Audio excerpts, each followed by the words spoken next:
I first want to thank the sponsors of this bill who took the time to listen to a number of the requests I had made on behalf of myself, my colleagues, and my constituents. While we can't always get everything we want, we got a lot that we needed to address the abuses that have happened with OPRA, as well as to encourage greater transparency. I want to thank also the advocates who came out and also pushed this bill into a better direction. I don't think it was ever the intent of anyone who sponsored this bill to take away government transparency, and only, in fact, to enhance it. Why wouldn't it make more sense to have public records available online so that it didn't have to be subject to a clerk copying 3 years' worth of public meeting minutes and agendas? If you could just simply point someone to the website to get that information. I think that was a reasonable request made, and a reasonable response is in this OPRA bill. I also have heard from my constituents. They also include many, and there are neighbors and our friends that work in government that have been subject to the abuses. People have been sued. These clerks don't like having their name in a caption no matter what happens, and that's what happens.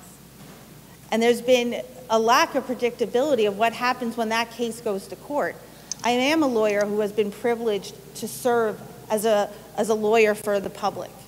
It's always my privilege to do so at the most reasonable cost possible. I always find it interesting, though, that my colleagues on the other side, when they sue the public entities here, how much they're able to get in response to these OPRA request lawsuits. I think there was an intent here to try to control that. Again, as I might have shared with some of you all who reached out and asked me about why I would sponsor or draft a bill like this.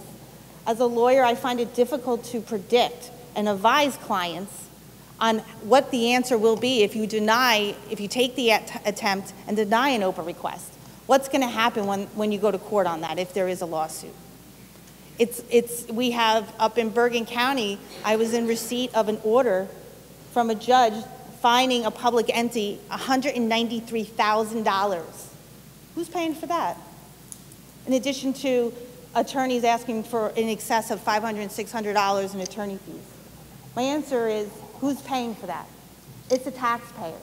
And I think the amendments that have been proposed here, and I hope you all support for OPRA, was a surgical attempt to address that abusiveness, a surgical attempt to address the excessive fees that have been awarded under OPRA. That's what we're trying to do here. We're trying to encourage greater transparency. OPRA has resulted in, we talked, Middletown's one of my bigger towns. It's the biggest town in Middletown. And my colleague, Jerry Scharfenberger, when he was mayor, they had to hire 4 people in Middletown to implement OPRA. And that's great that Middletown can afford and absorb that cost, at a loss of probably other fees that they could have dedicated elsewhere for the residents of Middletown. But that's what Middletown did. What about my smaller town like Keyport? If you walked into Keyport and looked at the clerk's office, you'd want to cry. She has processed so far 250 OPRA requests.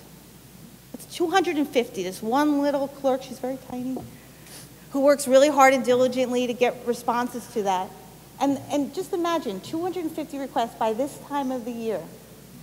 How about they all don't take an hour, but let's say that she dedicates an hour to each of those. At what cost is that? And if one of those flip out into a lawsuit, at what cost will that be to that little town of Keyport? They don't have the resources of Middletown to absorb that cost. And that's why we have to rein this in. This bill gives a message to the court because there's language already existing in here that's not being interpreted with the fidelity that I think the original drafters of this bill intended it to be. What happens if there's a substantial disruption to the business operations? You could deny that request under the existing bill. Do you think clerks take that risk? Do you think attorneys feel comfortable advising them? Yeah, take that risk, just deny it and see what happens. No, we're all trying to be mindful of the cost to the taxpayer. So I ask you to look at that bill and look at these proposed amendments in that spirit, because I know that was the spirit of what I was trying to accomplish here, as well as Assemblyman Danielson. We worked hard in talking with our legislative leaders, municipal leaders throughout the state, county leaders throughout the state, and we want to make New Jersey as affordable as we can, and this is one way where we can try to do that at a local level, at a county level. Do I feel saddened that public advocates feel like OPRA is their route to root out corruption that's occurring in New Jersey, that they allege occurs, that we all see occurs? No, that shouldn't be the answer. There's a ton of controls existing in all the laws that have been adopted way before I was here that are intended to address those abuses. So I wish, and it shouldn't be incumbent on public advocates under OPRA to root out corruption in this state. There's already those controls, and they should be doing it. So I would encourage my colleagues here in the legislature to consider those remarks, consider the remarks of Assemblyman Danielson, consider the work that was done in all the committees, and I'd ask you to vote yes today on this bill. Thank you, Mr. Speaker.